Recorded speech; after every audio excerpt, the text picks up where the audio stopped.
Tulikuwa humo jikoni tunaosha vyombo, kushtukia tukaona moshi huku. Tukaona moshi, tukaanza kusema moto moto, wakaja watu wakaanza kuangalia. Nilikuwa nyumbani nikaona moshi mzito, nikaanza kuambia majirani, huko hamna usalama, huo moshi sio usalama. Baadaye nikaona ngoja niende kwa mdogo wangu huyo Leticia Msafia anapika hapa. Kuna usalama huko au jiko limewaka? Au mabweni ya watoto kuna usalama kweli? Nikaanza kufika ndio nakuta tukio hili. Ila nikafurahishwa kwamba watoto Mungu amesaidia, wako wote wazima, mpaka na walinzi na wapishi. Tumewahi na magari yetu ya kutosha yapo hapa.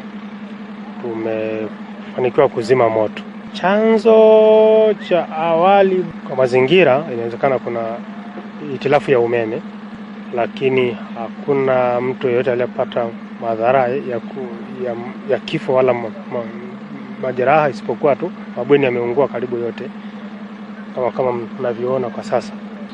Pamoja na kuwa kuna mabweni, pia kuna store ya kuhifadhi vyakula. Ndani ya hiyo store kulikuwa na vyakula kama mahindi, mpunga, mchele, maharage, mafuta ya kupikia. Kwa hatua za awali ambazo zimefanyika, tumewasiliana na uongozi wa shule. Wanayo majengo mengine kule yalikuwa yanajengwa ya hostel, kwa baadhi ya watoto watapelekwa kule, lakini sambamba na hilo baadhi ya wazazi wamefika kwa ajili ya kuwachukua watoto.